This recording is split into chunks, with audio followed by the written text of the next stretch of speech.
So now we continue page, or rather the Vajra statement 522, 523 is where we are at.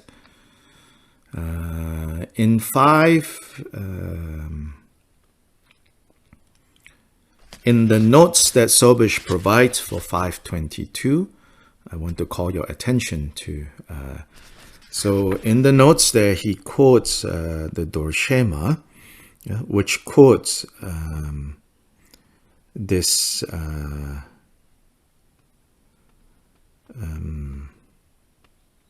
which quotes a conversation found in the Vajra Tantra between the Bodhisattva Vajragarbha and the Buddha.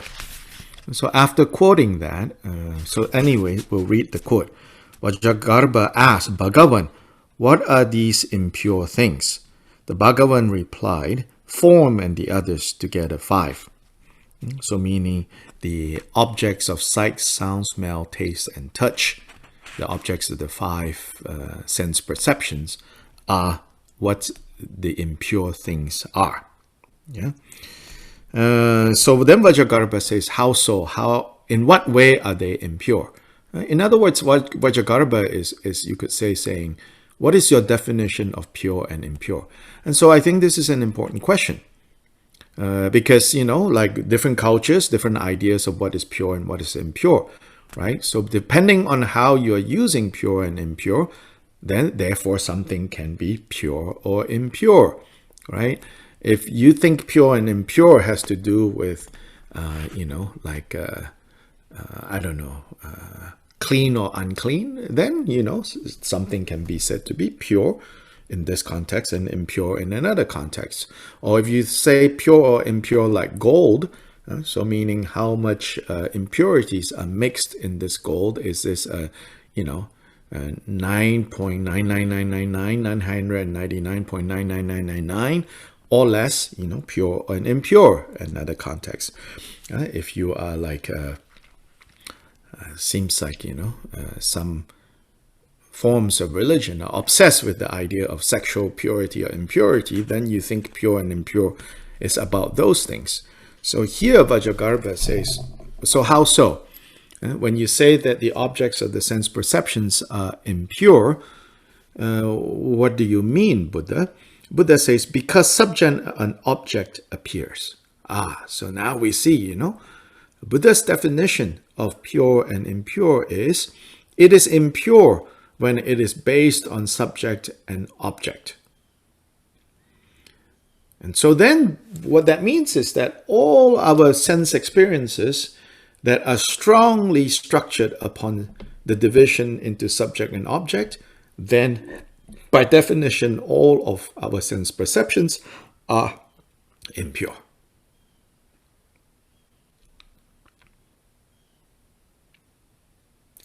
Vajragarbha asked again, what are these subjects and objects?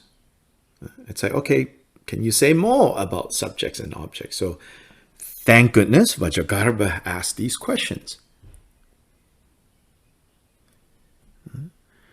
And so in the same, when we start, not in the same, but to elaborate, right? When we say Om Swabhava Shuddha, Sarvadharma Swabhava Shuddho Hang, right? The mantra of purity or the mantra of emptiness. Swabhava is self-nature. Shuddha is pure, the same word. And Shuddho, purity, same word here. So when we begin deity yoga practice, we begin with the purity mantra, Om Swabhava Shuddha Sarvadharma Swabhava Shuddho Hang. So there, again, it's actually talking about non-duality, which is also talking about the emptiness of subject and object. So here the Bhagavan replies, what are these subjects and objects? It says, the eye perceives form, the ear hears sound, the nose experiences smells, the tongue experiences taste, the body feels objects, and the mind obtains pleasure. These in which one should indulge should be indulged after removing their poisons through purification. The Buddha answers the question of what is subject and object, what do you mean by that? And he goes further than just answering the question by making this last statement. These in which one should indulge should be indulged after removing their poison through purification. So he says, as for in Tantra, when we use language like indulge in the sense pleasures, what exactly should we be indulging in? We should be indulging in these 5 sense perceptions, sense objects, after removing their poison. How do we remove the poison? Through purification. Through clearing away the poison. To purify is to clear. So let's look at what Sobish says. He says, thus the appearance of form and so forth as an object is impure and a hindrance even in Vajrayana. So the way that, form normally appears to us, as long as that remains, then it is impure. And therefore it is a hindrance to even Vajrayana practice. It's purification. So how do you purify it? What is this purification? What is this clearing away of the poison? It is the overcoming of duality. If the mantra adept indulges in these in a state of non-duality, there is no prohibition. So there is no objection. There is no fault. If a Vajrayana level practitioner is able to indulge, so to say. Indulge in what? Indulge in, meaning experience the bliss of the non-duality of subject and object. Otherwise, as Dorje Sherab states, if one indulges in the impure, there is in particular no chance of attaining the siddhis of mantra Vajrayana, unquote. Later in the text, we find the following query. Quote, what is that teaching in which one gains accomplishment in mantra through indulgence in all desires? You find this kinds of expressions in mantra of Vajrayana material, of gaining accomplishment through indulgence in all desires. You have these kinds of statements for sure. Dorje Sherab replies, indulging in sense pleasures was taught with the intention, with the real meaning, that if people possess the power of the antidote, they may dwell amid sense pleasures, but like the lotus that is unsullied by the mud, their mental continua remains unsullied. This is 100 times, 1,000 times immeasurably more difficult than to abandon that which one must abandon through its antidote, and thereby to traverse the path as in the vehicle of characteristics perfections, meaning the general Mahayana, rather than the more advanced Vajrayana. So it says, generally for most of us, applying the antidote, meaning applying the opposite of that fault. If there's anger, apply loving kindness. He says, generally, this is easier, and generally, this is what we should be doing. But nonetheless, there is the case of more advanced practitioners who can stay in the midst of the impure, but not affected by the impurity.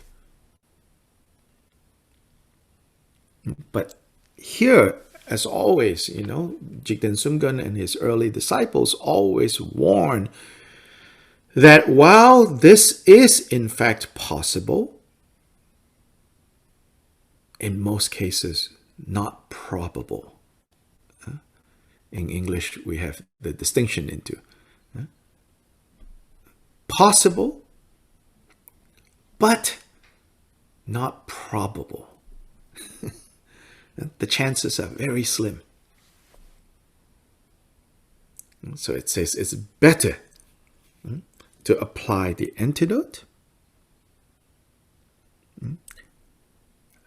and be done with it. Abandon.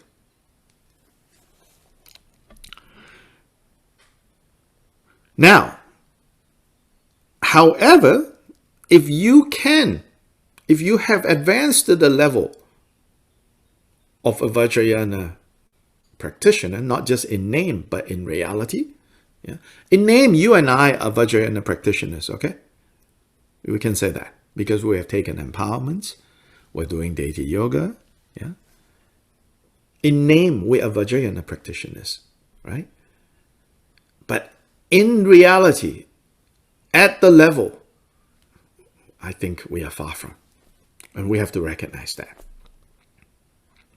But if in reality you are at the level of Vajrayana practitioner, then, continuing on this quote, based on such a practice as in the Vajrayana ability, the actual, having actualized the Vajrayana possibility of being in the midst of sense pleasures and yet not touched by sense pleasures.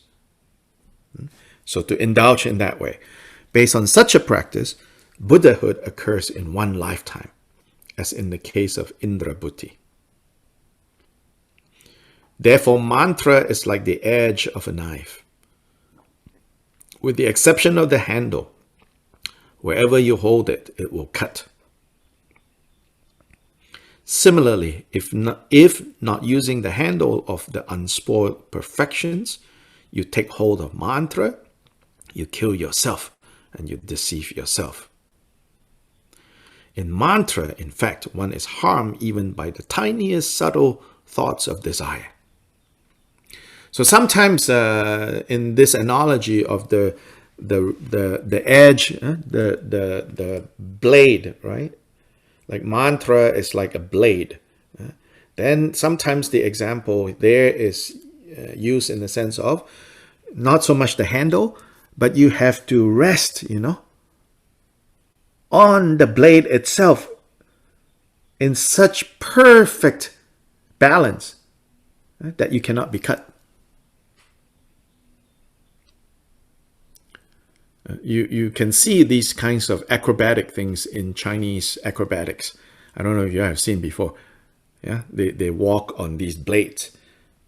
It's possible. It's not magic. It's because, and it's also like, it's not like the blades are fake, but they have such perfect balance that they will not be cut by the blade. But yeesh, every time I see that, I go, yeesh. It's like that kind of balance. In other words, that kind of equipoise. That kind of settling. The word I like to use for guiding meditation. That body settle, that mind settle. No more fidgeting. It's not a very relaxed image if I said, sit on blades and don't fidget. But that's also an accurate description. But as beginners, let's not get people all nervous, But it's also true. Not only are you settled and relaxed evenly, body don't fidget, mind don't fidget, but it's so crucial to also at a certain point think of it as, and now I'm sitting on blades, and therefore no moving, no fidgeting, mind doesn't move, body doesn't move. Then if you have that ability to be in the midst of all the sense experiences, they don't harm you. It is in that way that they don't harm you. So it is not that Jigten Sumgan is saying that, they will harm you, period. But he's saying, a lot of times if we misunderstand what this is actually saying, then if we think we can indulge, then we will get cut. We will get injured. But if we know how to handle, then you will not be injured. And not only you will not be injured, you can achieve those qualities, can be brought into reality, into fruition. Because, like using that analogy, following from an analogy, then you say, okay, great, you can walk on blades without getting cut. But excuse me, what's the point of walking on blades now? It's part of training, so that if you can walk on blades and not, cut yourself, then you can walk anywhere and not lose your balance. If you can drive in Delhi or Bangkok, you can drive anywhere. If you can drive in Black Mountain, big deal. Everybody follows rules, everybody is polite, everybody is nice to each other. A big deal, But if you can drive, in Delhi or in Guatemala City, oh yes, you can drive anywhere. No problem. So here, why you even want to sit on blades, that will cut you, or walk on blades, is that when you have arrived at a certain level, you have to further refine to bring out those qualities.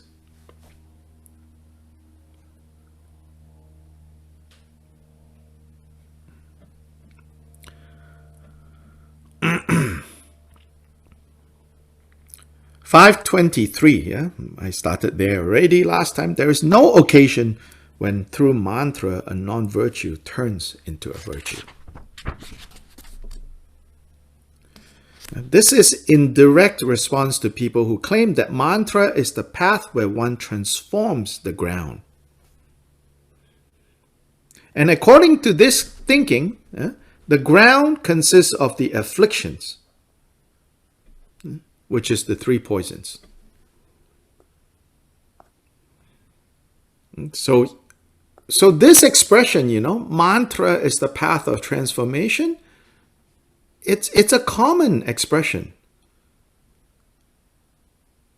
For example, if you read Namkhai Norbu's, Namkhai Norbu Rinpoche's way of explaining, he says, there is the Hinayana path or abandonment, which is to abandon the afflictive emotions. There's the Mahayana path of purification, or applying the antidote. Then there is the Vajrayana way of transformation, to transform. And then he says there is the Dzogchen way of recognition, recognizing. So these are quite common. I named Namkhai Norbu Rinpoche because his books have been translated into English. And then if you look at Chogyam Trungpa Rinpoche, also sometimes you'll find this. There is the path of abandoning afflictive emotions. There's the path of purifying or applying antidote to your afflictive emotions. And then there's the path of transforming your afflictive emotions. And then the highest path, sometimes said to be Dzogchen or Mahamudra, the path of recognition. Quite common in English. These way of looking. And it's not made up by these teachers. There is a long-standing tradition that talks about these 4. And of course, when they talk about these 4, the implication is Which one is the best? The fourth one, recognition. For you and me, of course, you're like, ooh, I like that. Just recognize, then everything will be fine. Once there is recognition, oh, you're in the state of Buddha. That's a nice feeling, From a different tradition, in the Zen, Chinese Chan tradition, one Zen master addressed this issue. He says, to recognize that the nature of the ocean is wet. The nature of the ocean is wet. Definition of water, right? He says, to recognize that the nature of the ocean is wet is good. Of course. So recognition, right? But he says, whether you're going to drown or reach the other shore depends on other things. That means you still need to get to the other shore, Just recognizing that the nature of water is wet, the nature of the ocean is wet, is not going to, get you to safety. It will help you to understand certain things and do certain things better, but you still need to get to the other shore. This will be very similar to Jigten Sumgön's emphasis. In fact, of the four, abandonment, purification, or clearing away,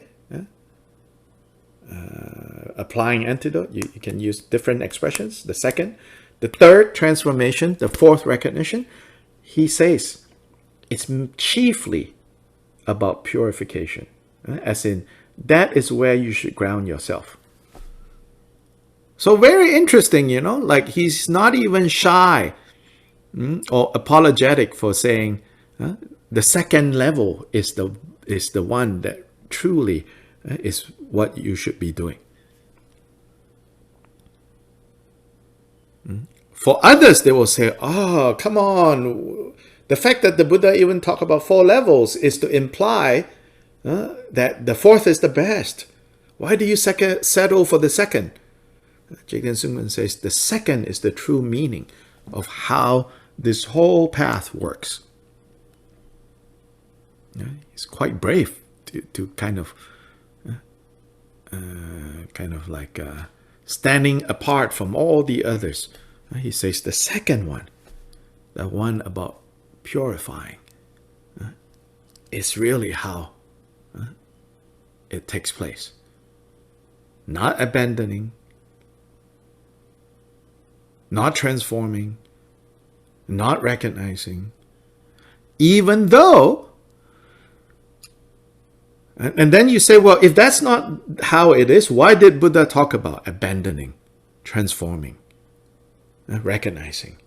Because there is indeed a role for understanding it as abandoning, understanding it as transforming, understanding it as recognizing. But you could say the root metaphor for the path should be purifying. Just as a goldsmith purifies gold by burning away that which is not gold,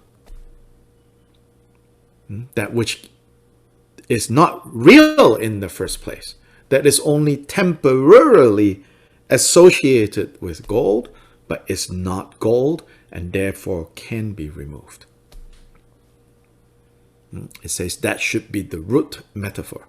That should be the root analogy for what the path is about. And that is Gyalpa Rinpoche's emphasis. So here, let's look at the commentary, which is short, but Sobish provides very good notes there. This is a branch of what we have previously said. This is, as in, a further, right? A further explanation of what we already said. Mantra path is taking the fruit as the path. That is, the path of purifying the ground. This removes the defilements consisting of the adventitious impurities of oneself established primordially as the deity, causing one to be a Buddha. However, it is not that something that does not exist on the ground is either sought or transformed. Therefore, being nothing but the true nature of the purified ground and not a transformation, it is also comparable to the vehicle of perfections. Meaning, what actually happens, even in the context of Vajrayana level, you're not transforming anything.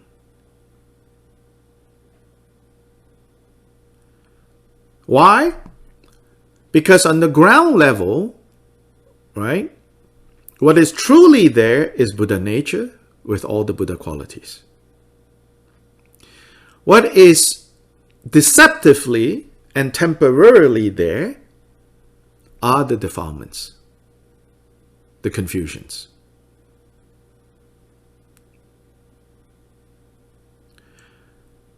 So the confusions and the defilements, in fact, they're not like transformed.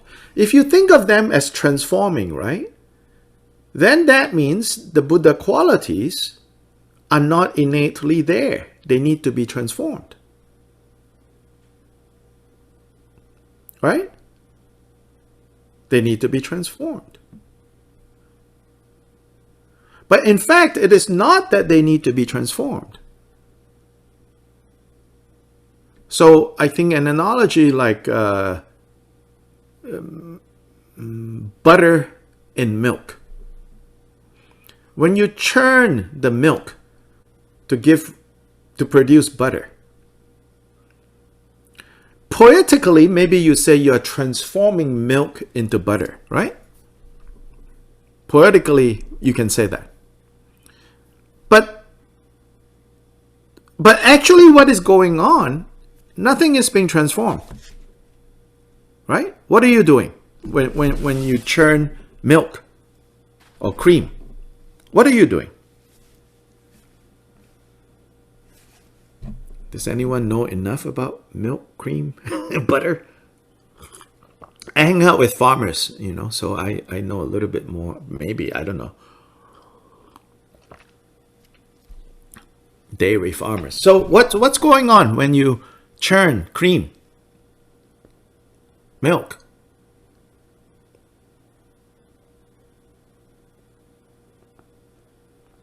Hello? It changes its texture and its consistency, but it doesn't change its basic nature. Okay. What else? Your end product is different.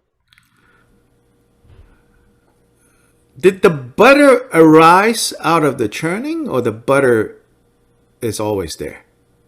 Butter's always there. Yes. So what's going on? A hint. Separate. Okay, what separated? Causes and conditions. No, just go back to butter and milk. What's separated? A liquid from the curd, I guess, or something. The liquid from the fat. Fat. Which is what butter is, the fat, right? So water is separated. And curd and whey, those things are separated from the fat. The fat is already there. So this is purification. This is separating. So there's expressions in here. The separation. The result that arises from separation. You are separating water from the fat. And the fat, when it's separated from the water, they are such that they clump together. That's what we call butter. It's not newly produced. So it's not actually transformed. The water, the liquid, is the temporary adventitious defilements that needs to be separated from the fat.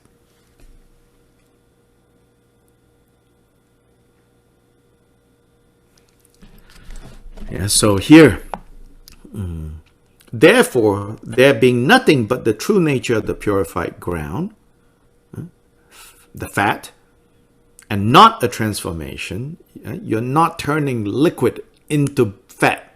You're not turning the hui into fat. If that was the case, there will be no byproduct. Yeah, you churn your cream.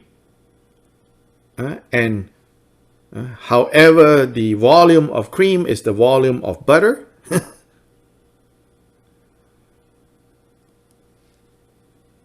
if it was transformed.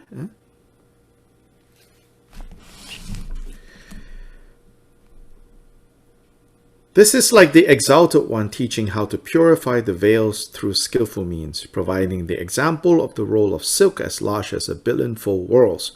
On no occasion does one perform non-virtue of the mantra in the mantra vehicle, namely the root infractions, because it becomes virtuous when performed for the sake of others. So there's no such thing. Like, if you do it for the sake of others, it becomes virtuous. Moreover, even though the transformed mental defilements, the 5 poisons, are called the 5 gnosis, this is not like changing a white woolen cloth by applying color. It is done according to what is expressed in terms of realized and not realized. As Nagarjuna says, samsara and nirvana do not exist as two. Knowing the nature of samsara is called nirvana. So here it seems to be saying like recognition, right? Sometimes this is interpreted as once you recognize the nature of samsara, then nirvana is achieved. It's not as easy as that. Just like if you recognize the nature of the ocean as water and the nature of water as wetness, good. But you have not reached the other shore yet. Yeah. Now, Sobish, the Dorshema presents the general view as several theories, several ways of understanding the path. And they are, 1, this is other people, okay? This is not Jigten Sungmen, this is other people. The Vinaya is a teaching belonging to the path that abandons the ground. Okay, here, I think, I don't know, this translation, the path that abandons the thing one must abandon on the ground. Of course, I don't know the full Tibetan, but here, Sobish gives us Shi Pong Wei Lam. Shi is the ground. Pong Wei Lam. Lam is path. Pong is to abandon. More literally, I think it should just say, the Vinaya is the teaching belonging to the path that abandons the ground. Okay? The Vinaya, meaning the Hinayana, maybe meaning the basic level, is the path that abandons the ground by applying antidotes. But Rinchen Changchup says this is not accepted here, as in Jigten Sumgön doesn't accept this understanding, because the essence of the Tathagata is permanent and does not change. Meaning, Jigten Sumgön says the ground is actually Buddha nature. The ground is not the afflictions.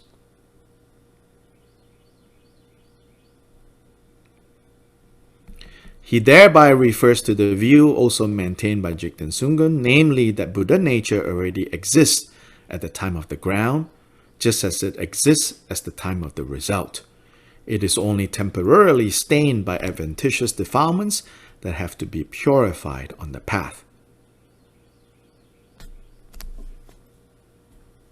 But there's nothing there that one must abandon. Here, I don't know what the Tibetan says, but I think it's maybe overcomplicating. There's a footnote that says the difference between abandoning and purifying in this context is that in abandoning something remains what it is, and one merely turns away from it.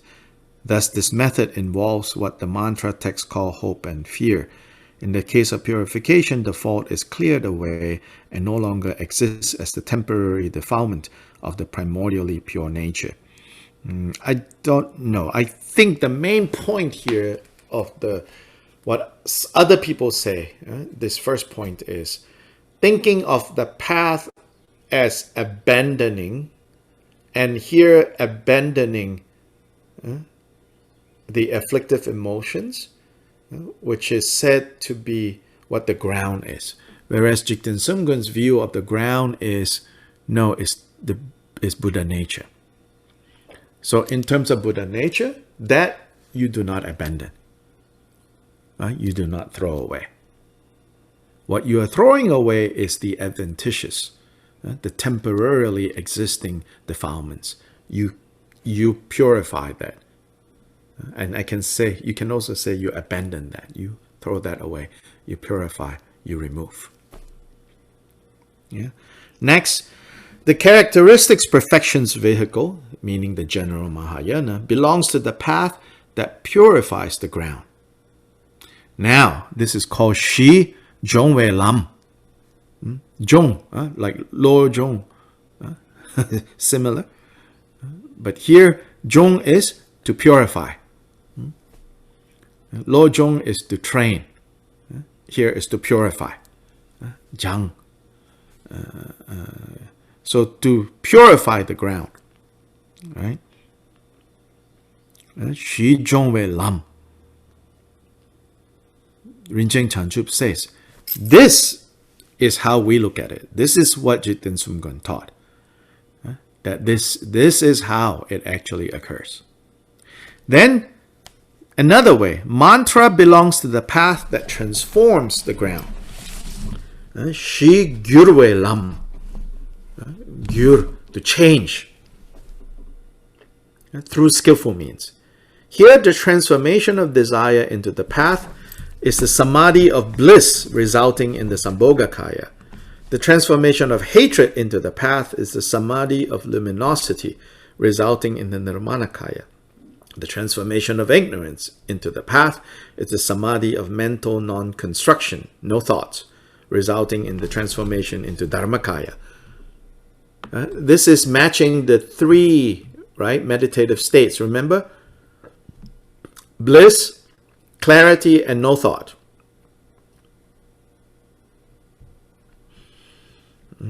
Becoming the three kayas, which earlier Jigten Sumgön already, we looked at how he rejects that. Yeah? Then furthermore, and one transforms the 5 kinds of flesh and the 5 kinds of fluids and alcohol into nectar. Therefore, it is concluded that the more conceptions arise, the more opportunities exist for the play of gnosis to arise. This particular view will be refuted in some detail below. Further statements will refute this. Will say, no. This is not how it happens. You're not transforming. You're separating water from fat. You're not transforming water into fat. You can keep churning and churning water. It will not become fat. You can keep boiling and boiling the fat. It will not become water. Furthermore, some say that mantra itself also belongs to the path that abandons the ground, which is, after one has gotten rid of everything that exists on the level of ground, one establishes a result that is superior to that. And that is the ultimate result. So there are those, who say that actually Buddha nature is just metaphorical. It's just a mere potential.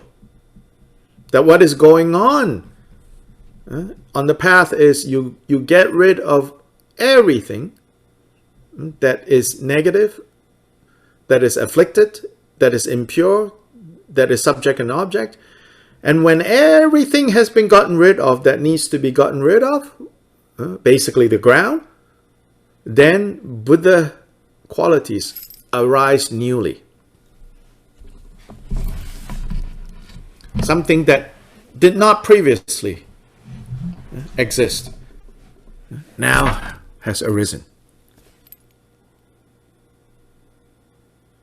Some Tibetan traditions hold this position, actually.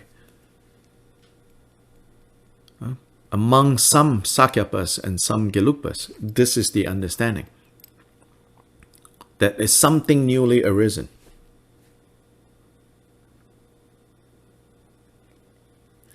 Still furthermore, some Nyingmapas, or Rinchen Chanchup say, some Dzogchenpa, some who hold the Dzogchen view, some say that the path is to understand the nature of the ground. All causes and results are emptiness, and if one understands and realizes that nature, liberation will ensue. By cultivating in one's practice just what exists on the ground, a result that is identical to that will appear. No other causes and conditions are necessary, they say. Again, Jigten Sumgun doesn't accept that.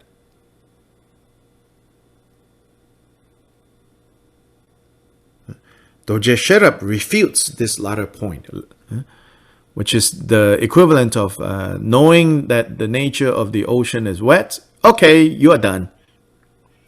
He says, no.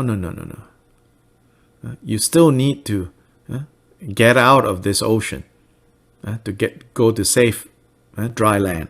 So here he says, because all the media of skillful means must be complete. This is so since even though one has realized sameness, the sameness of all, the emptiness of all, and understood the nature that will arise, a thought conception in the manner of non-dual and inseparable that will obscure Buddhahood. So even though you have realized sameness and understood the nature, but there will arise a thought conception in the manner of even thinking about a moment of thought of, non-dual or inseparable. This obscures Buddhahood. Moreover, it is so because emptiness will arise as cause and result after one has realized emptiness. Apart from that, even though one part of the path that consists in understanding the nature of the ground exists for both Mantrayana and the vehicle of characteristics, general Mahayana, the media of skillful means are not complete. However, the entire range of dependent origination of causes and results is necessary. So this we can see in the life of Jigten Sumgun in his own training. Just having profound realization of emptiness is not enough.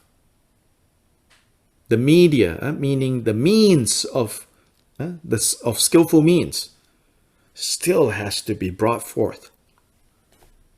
All the qualities have to be fully uncovered by removing the obstructions, the veils, the contaminations.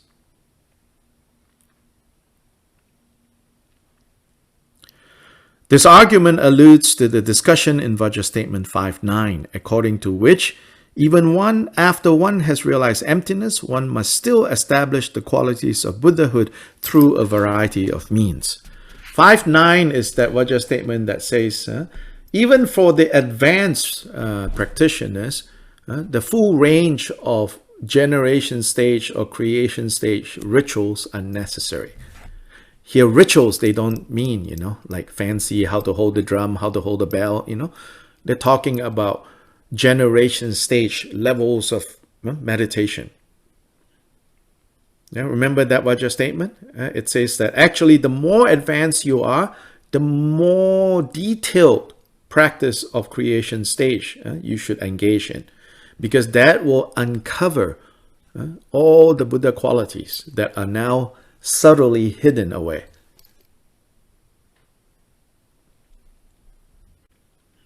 It also alludes to the Vajra statement of 617, according to which one still abides by cause and result even after one has realized emptiness, because emptiness now emerges as cause and result. Rinchen Changchup says, even though one understands the nature, the results of virtue and non-virtue arise individually and unmixed. Thus, on all paths, including mantra, non-virtue is the thing one must purify. However, is mantra not supposed to be the taking of the fruit as the path? Again, an expression that we see. It says mantra takes the result as the path, whereas non-mantra approaches takes the path as the path and the result as the result.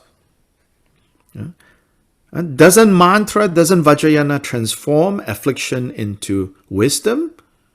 To this, the Drigungpa replies that, quote, taking the fruit, the result as the path means to take the result as it exists completely pure in the ground at the beginning level and purify it of all its adventitious defilements.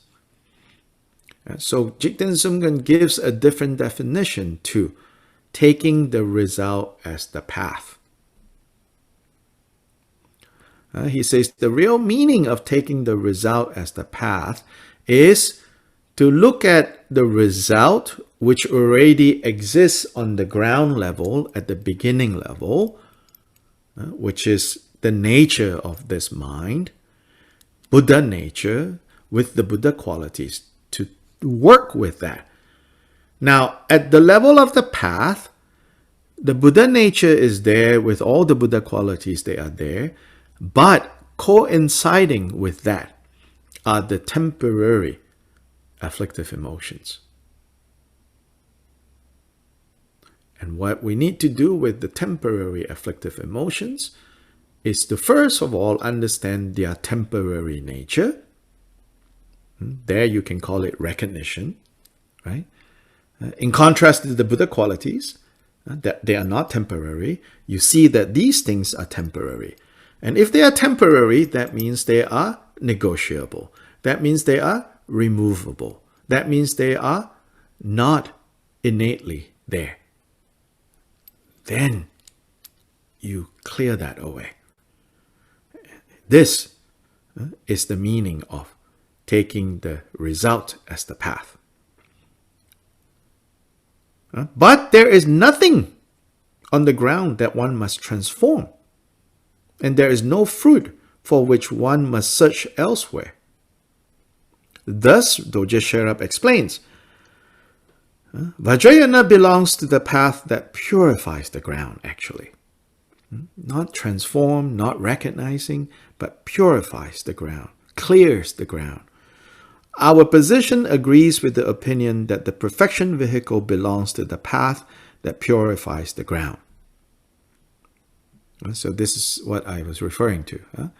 They're quite kind of brave, to say, actually, we take the position of the second position, which is the metaphor of purifying. Moreover, it is taught that from the beginning, one has been someone who possessed the wheel of the mandala of the exalted Buddha. That one is basically a Buddha. Yet, this has been obscured by adventitious defilements. If these adventitious defilements are removed, the result is taught to be the Buddha of the ultimate result.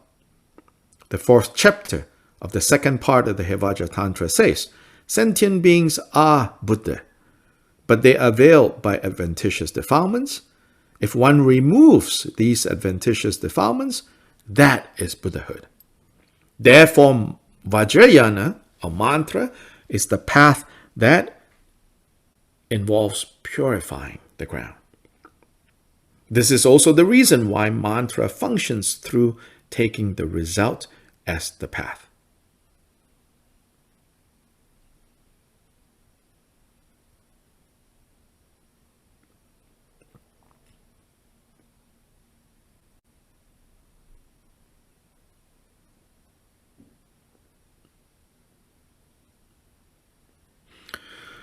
The end sentence of the notes, it says, In sum, whenever one perceives a fault or defilement, since it is adventitious, since it is not that which is innate to our nature, one must purify it.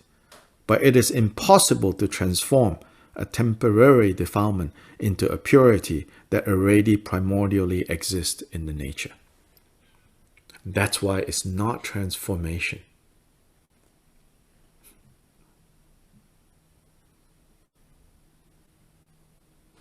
Questions, comments?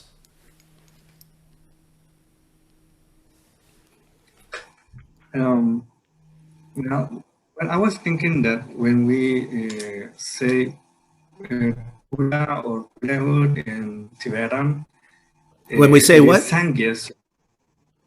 Buddha or Yes. Buddhahood in Tibet. Sangye, yes. It's Sangye. So it is pure. Sang is to purify, to cleanse, yes. To remove. And Ge to increase. Expand, right? Increase. Yeah. Yes. So we have that even in the in etymology. Yes. Yes. Yeah. So increments. Right. It's right there, in even the etymology of what we translate as Buddha in Tibetan is Sangye. Sang is to clear away. Ge is to increase. So here we should clarify. Increase doesn't mean literally increase. Increase here means brought forth. It's not like you're adding more. You don't add more qualities to the diamond that you already are.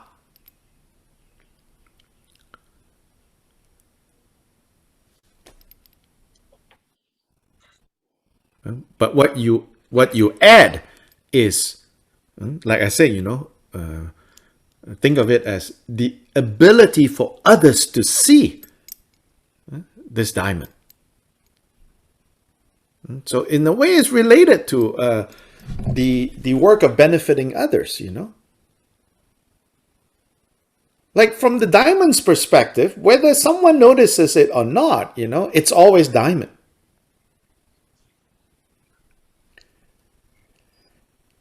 But when you remove that which is covering the diamond, then it benefits those who encounter the diamond, right?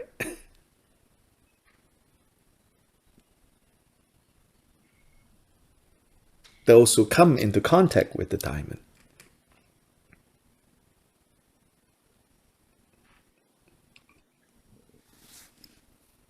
Dr. Lai? Yes. I think the analogy of the cloth having stains and dirt and so forth is very helpful. Yes.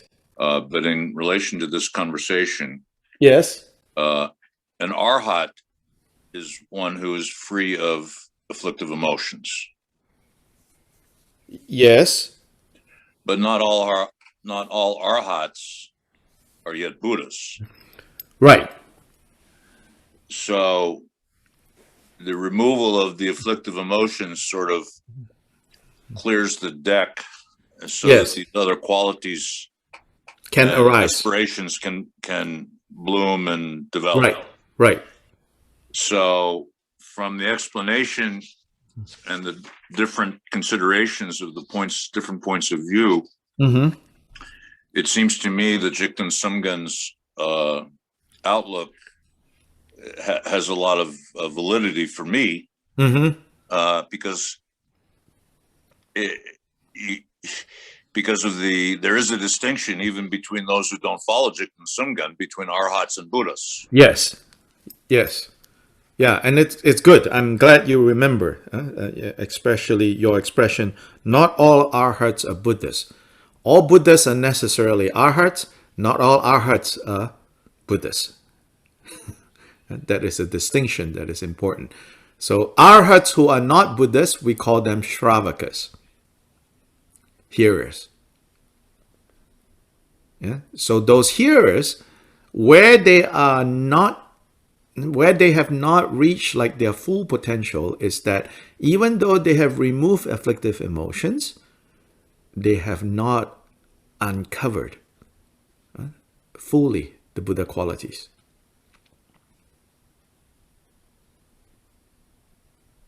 But Buddhas, so in some way you could say, although they don't say it that way, Jigten Sumgun's own process of waking up, first he realized emptiness. He had profound realizations of emptiness, and then he thought that was it. In a way you could say, well, he was sort of a Shravaka Arhat, not a full Buddha Arhat yet. Then he had to continue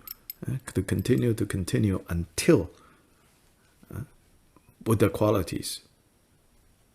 And that is related to seeing how the emptiness that is realized now is arising in the form of cause and effect.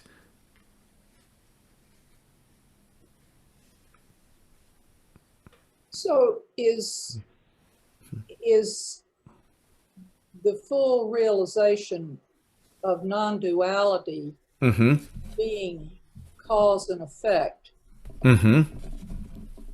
That is the next step for an arhat to realize? For a Shravaka Arhat. Yeah. Yes. So once you've cleared away the obscurations and you've fully realized non-duality, Yes. You got it. You're it. Yes. Yes. You could say that, yes. In the Zen tradition, there is a saying, right? Before Zen, mountains are mountains and rivers are rivers. While engaging in Zen training, mountains are not mountains and rivers are not rivers. When the fruit is achieved, lo and behold, mountains are mountains and rivers are rivers.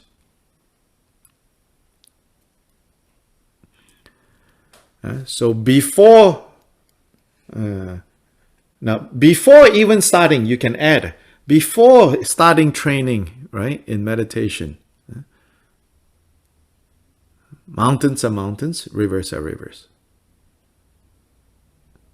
Not the fourth, sorry, this is the first one.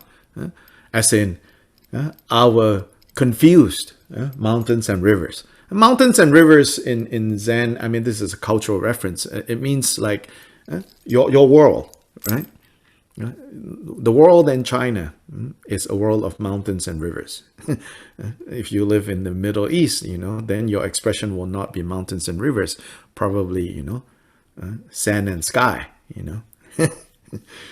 But in China, mountains and rivers is the poetic way of talking about the world. So before practicing Zen, then we look at the world as the world. In all its confusions, we think, oh, this is real, this is the world. While practicing Zen, which is the increasing levels of understanding emptiness and illusory nature, then we finally, when you reach the apex of that, you see that, oh my God, mountains are not mountains and rivers are not rivers. You see that they are not real. But not yet. That's not the highest realization. The highest realization is what's called after Zen. After meaning, when you have gone beyond study, which in the 5 paths, the 5th path is the path of beyond learning. When you have achieved the beyond learning, then lo and behold, mountains are mountains and rivers are rivers again. But here, meaning cause and effect that is not understood at the beginning or understood mistakenly, then cause and effect that is understood to be emptiness. Now, this emptiness arises unmistakably as cause and result.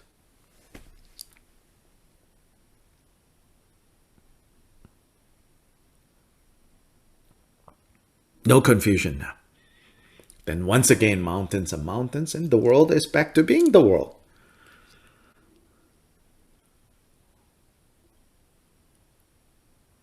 You see this in the 10 ox herding pictures of the Zen tradition. That the vision of the realization of emptiness like just one blank picture of the 10 pictures, it's like at number 7. Or 8 maybe, I don't remember exactly. Yeah, just a blank. And then the 9th one is like a painting of nature. Then the 10th one is the Bodhisattva entering the marketplace, coming back into the world. It's saying that, he's carrying like wine and like meat, which of course doesn't literally mean, alcohol and meat. It means what people eat and what people drink. Yeah? He's now working with people on that level. He has entered back into the marketplace. Marketplace is a symbol of busy, busy, confused world. He's turned up on Amazon.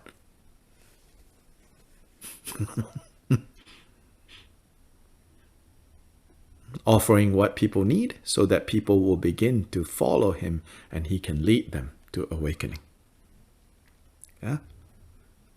And this ability comes from having actualized the Buddha qualities.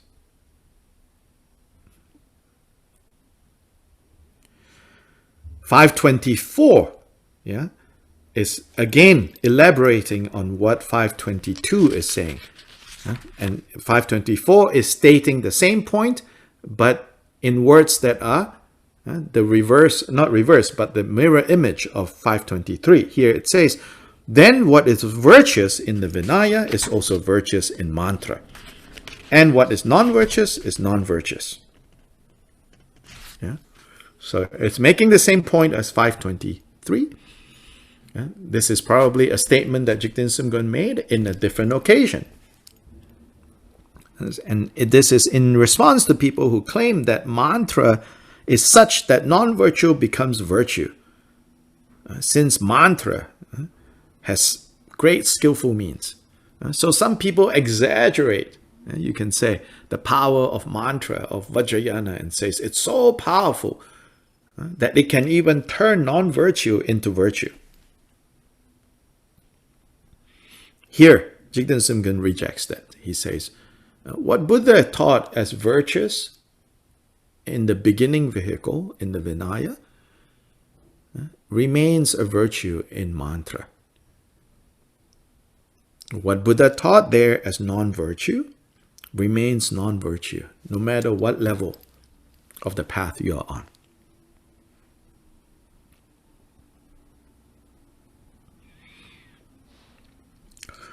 Here, in the commentary, let's read.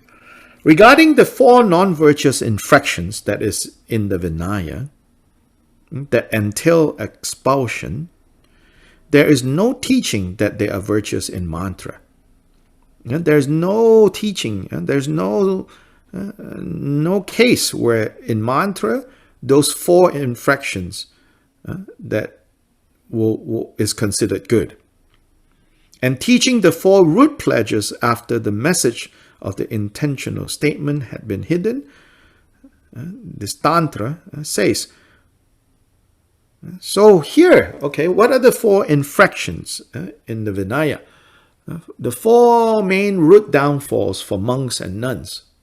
That if you did any of these 4, immediately you will be expelled from the monastic community. One is to engage in sexual intercourse.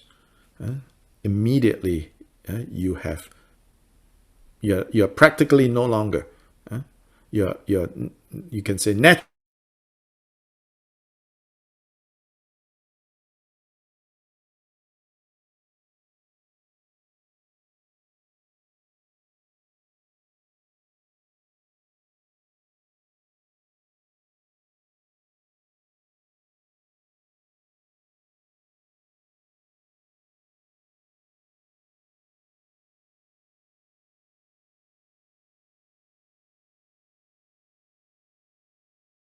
Says. So now he's going to quote tantras that seem to say that you do those things. So to steal, and he says, but actually they're not saying that. So this Tantra says, this explanation Tantra, to steal. So when Tantra says you should steal from everyone, it's referring to cultivating the resolve for awakening.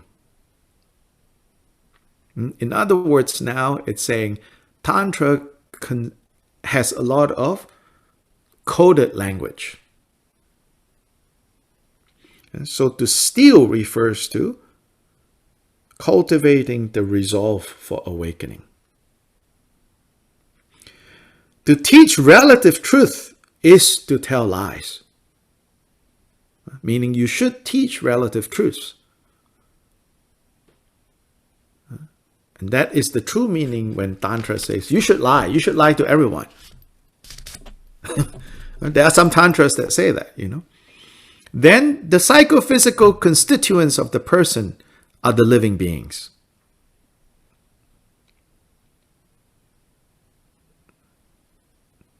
And so when Tantra says you should kill living beings, it's saying you should truly understand the nature of the skandhas, and that's the psychophysical constituents. You should really understand the nature of the skandhas.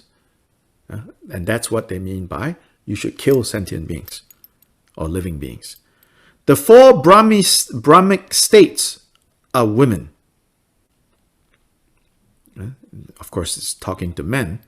Here is saying, because in the Tantras it says, you should have sexual intercourse with all women.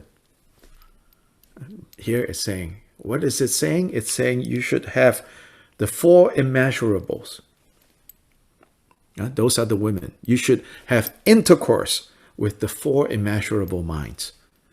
Love, immeasurable compassion, immeasurable joy, immeasurable equanimity. Fools consider only the literal meaning of what was taught through illusion. Even you who dwell in the Vajra vehicle do not understand the reality either. Like, how can you not understand? Why do you still not understand? These things are not prohibited in the Vinaya. Meaning, what things? Realizing the nature of your skandhas. Never prohibited in the Vinaya. Meditating on the four immeasurables. Never prohibited in the Vinaya. Generating bodhicitta. Never prohibited in the Vinaya. Teaching about the relative truth of things. How cause and effect operate. Never prohibited in the Vinaya.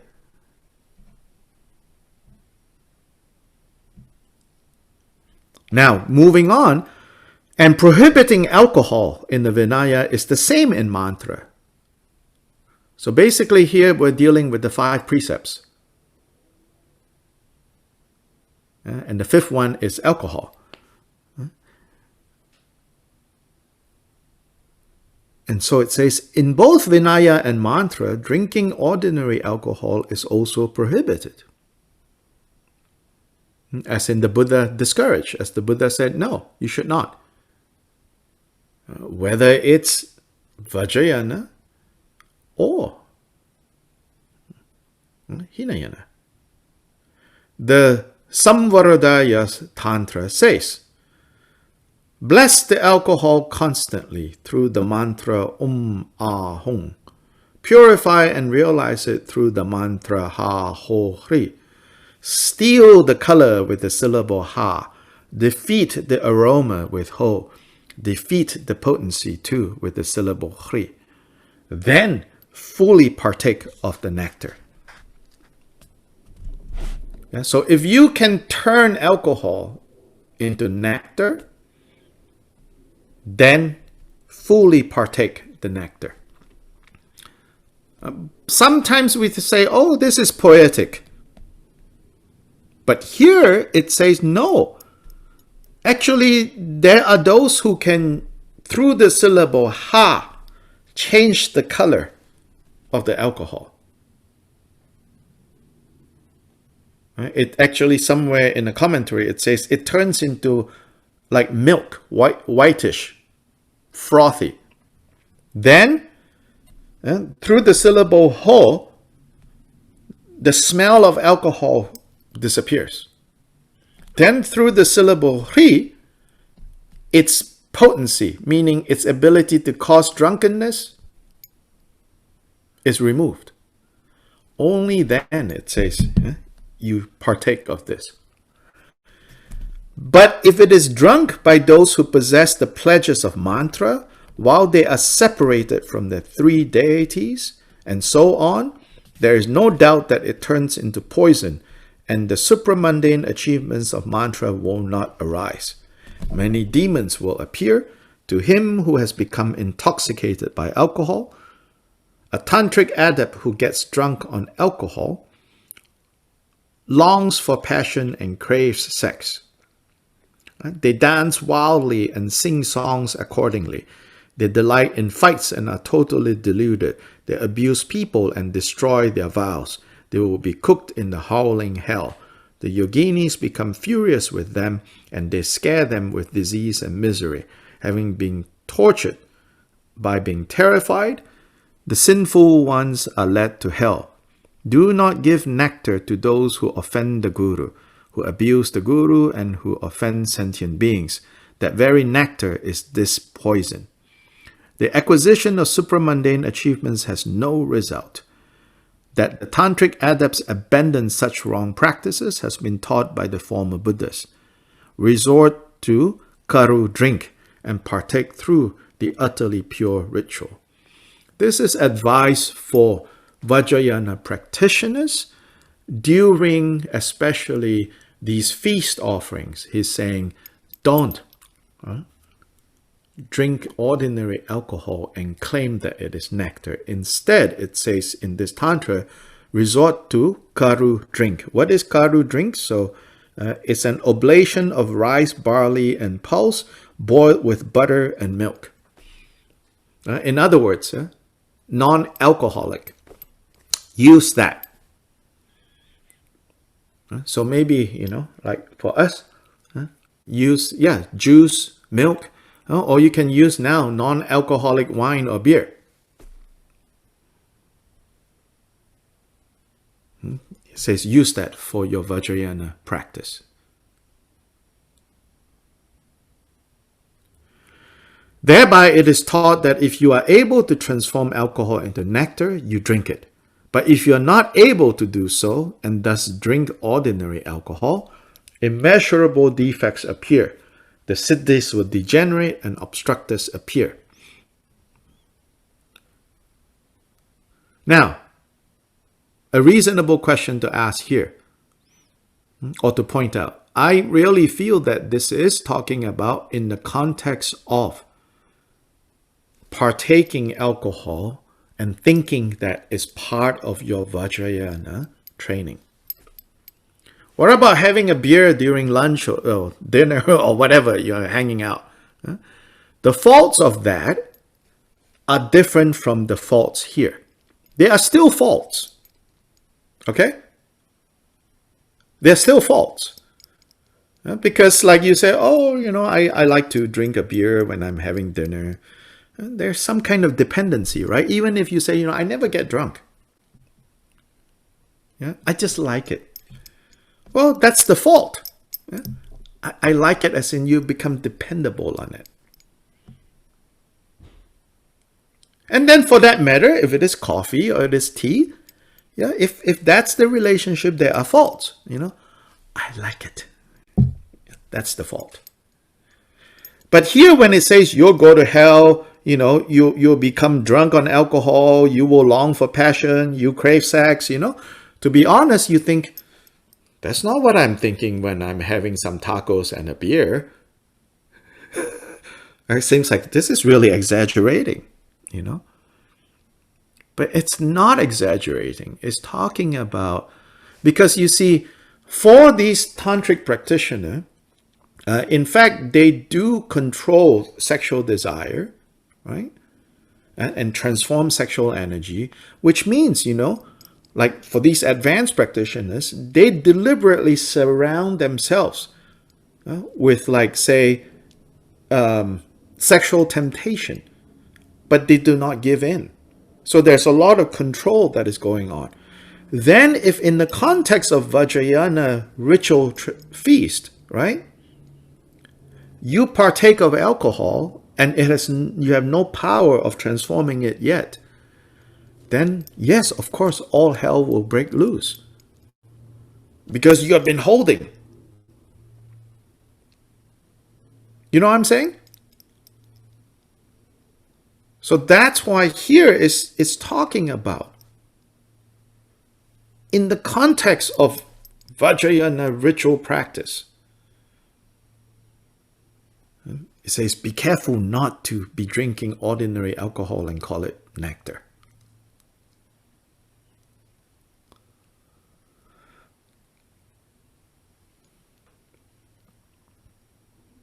Thus it is taught that one has to drink it if one is able to separate the alcohol from its intoxicating potency. Furthermore, the commentary Vimalaprabha says, this commentary, Vimalaprabha, is the commentary on the Chakra Tantra. It says, therefore the beginner should not perform the activities of a yogi. The yogi should not perform the activities of an adept, an advanced being. And the adept should not perform the activities of an omniscient one, of a Buddha. As was taught in the Avadana of Sumagada in the Vinaya too, it is not prohibited for a person who has achieved stability to master appearances and reveal many means of training beings. Furthermore, it is not prohibited if you are a siddha like Indrabhuti, Vajraganta, and the Bodhisattva Priyankara. Regarding the type of person who is not harmed by the sense objects, the Exalted One says, my hearers attain complete liberation by meditating on disgusting things. But the monk Sinha attained complete liberation through beautiful things. Thus, it has been limitlessly taught. So this point about how virtue remains virtue, non-virtuous remains non-virtue, it's not, I have to say, it's also not in a simplistic way, in a rigid way, that, oh, bad is always bad, good is always good. You know, it's not in that simplistic, judgmental, moralistic way. Because here, you know, it shows with these quotes that there were occasions, for example, this story of the monk Sinha. What's going on here is basically this. Generally, the Buddha would recommend to his disciples, his hearers, you meditate on the impure, the unclean nature of pleasant things, things that you crave. Again, you have to remember, these are young, usually young, sometimes not so young, these men and women. They have given up a life of relative luxury. A lot of them are from his family. They are well-placed people in society. So they've given up their old kind of pleasures. Nice house, nice beds, nice car, or the equivalent, chariots, whatever, nice food, to become monks and nuns. Right? So for many of them, the thought of like, oh, this good life I had before this, you know, it's always there, you know, or comes up a lot. So as a way to pacify that, Buddha says, Buddha taught them, really look into how what you desire so much, look at their faults. It's not that the Buddha doesn't recognize their attractiveness, but given that someone is so obsessed with the attractiveness of these things, given that they so exaggerate why they are so attractive, he is recommending the opposite. Look at the faults, look at the faults, look at the faults, look at the faults. I think it will be wrong to say that the Buddha doesn't see any attractiveness about, you know, like a good curry. Of course he sees that.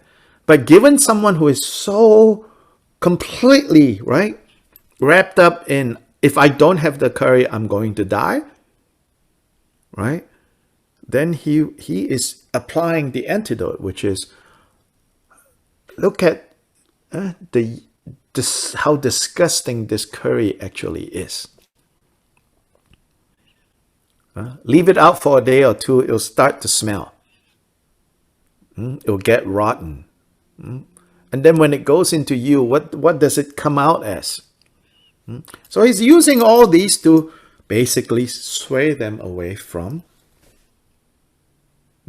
becoming so obsessed with even what we call simple pleasures. Because in the context of their training, simple pleasures get exaggerated. Now, of course, you say, well, then why do this? Why do this difficult training and then exaggerate simple pleasures until you become obsessive? Because it's part of the process. We don't do that and we think, oh, this is healthy. You have a healthy relationship to everything. But actually, we're just hiding our obsessions. That's why when the Buddha gave monks and nuns the rule of like, you can have only 8 things.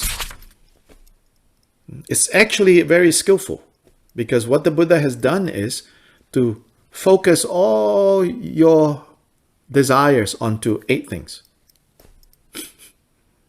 All your neurotic energy will begin, when you begin to withdraw your neurotic energy from 1,000 things that you own before you become a monk and nun, it seems as if you don't have a lot of neurotic energy. Because it's spread out to 1,000 things. When you become a monk or nun, if you actually follow it very strictly, right, that old way, then all your neurotic energy gets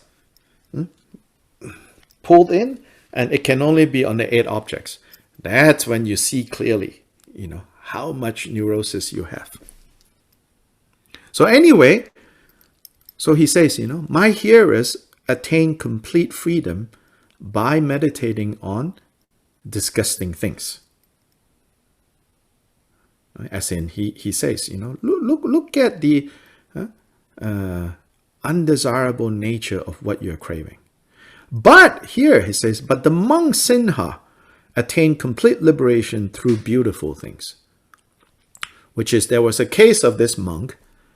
The Buddha could tell, he has the conditions for awakening now.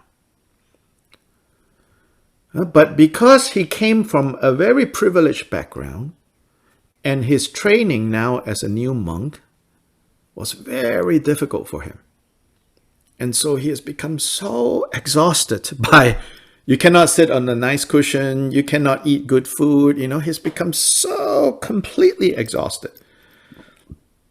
So one day, the Buddha prepared a very nice, so this is how simple this pleasure can be, It's not that the Buddha, invited him to a great restaurant, and then have all these beautiful women serving him, and not even that kind of pleasure, right?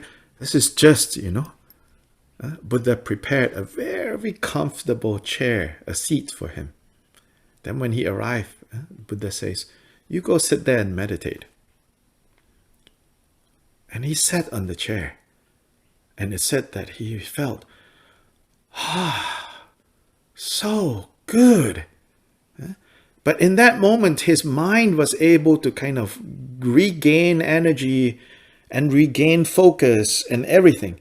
That in that session of meditation, he achieved liberation.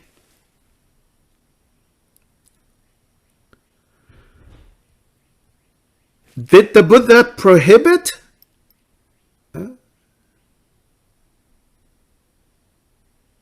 Right? What did the Buddha prohibit? And what did the Buddha permit? That is something we need to think about.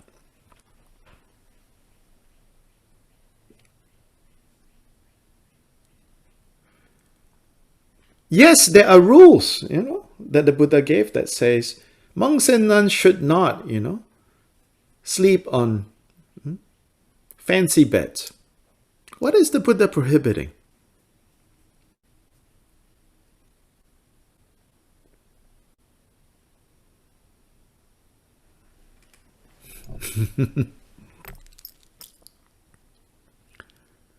He's prohibiting. I would say he's prohibiting the grasping at comfortable beds. He is not prohibiting comfortable beds per se. But again, chances are, when we have comfortable beds, we get used to that, then we become attached. I remember one time, Khenpo Sutram, he said, he was very, honest. And he said, after spending years in the US, finally, I was able to go back to the monastery in India. And I was looking forward to going back to the monastery. Then I went back, When I went back and I went to the same room, the same bed, Then the first night, he said, when I slept on that bed, that I slept on for years before I came to the US. Oh my God, he said, the next morning I was aching all over.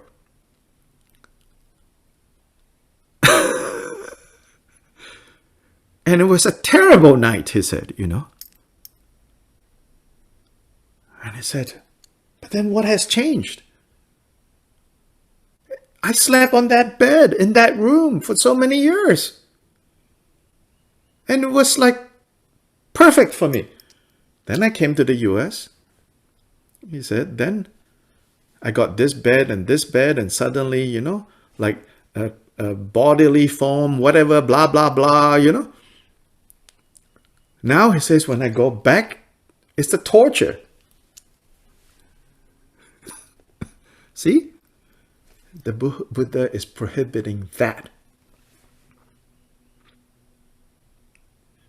Discouraging that.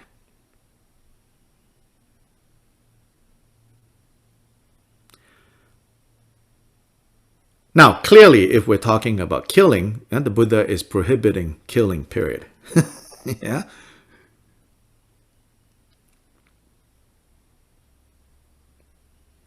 But even that, it is said that in some very rare cases, like the Bodhisattva compassion, right? Captain Compassion. Yeah. Is he permitted? In a way, you could say he was permitted. But does it have karmic consequences? Yes, it has karmic consequences, both positive and negative. Like, don't be confused about that.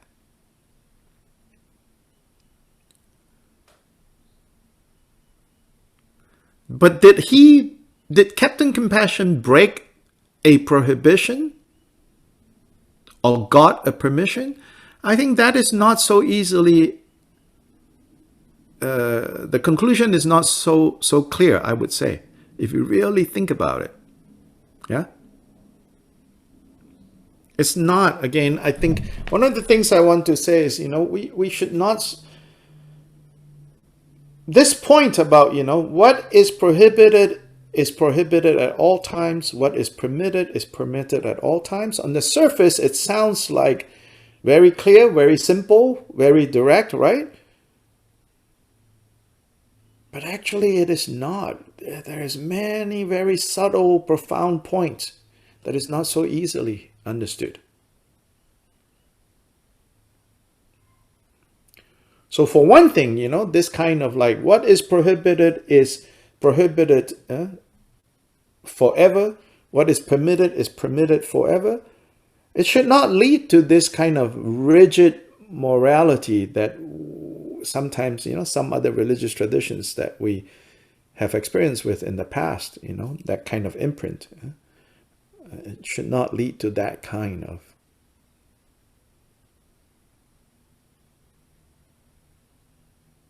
like, no matter what, you do the right thing, even if it means destroying everything. This is not what Jigten Sungmun is saying.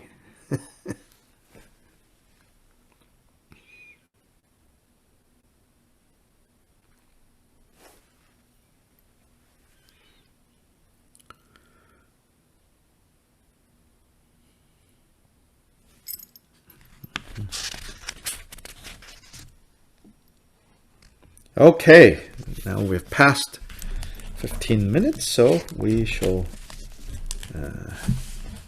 dedicate merit. And then Gongchik meets on Friday. Drikung Dhamma Kirti this Wednesday night. Soon we are sending out the link for downloading the Ngondro text that we will start using. Also, remember to confirm your continued participation in Drikung Dhamma Kirti. We're trying to clean up the sign-up list. Many people sign up, get very excited, then they have disappeared. We just want to keep a more efficient list. So don't forget when you get that email to respond back. You could respond back and say, okay, I'm leaving, tata. Also, no hard feelings. You know, some things work, some things don't work, you know, that's all. But if you want to continue, make sure you write and say, oh, I'm continuing. Yeah. Chanchu semchu rinpoche ma ge ba nam ge gyurche ge ba nyam pa me pa yang gong ne gong du bel war sho.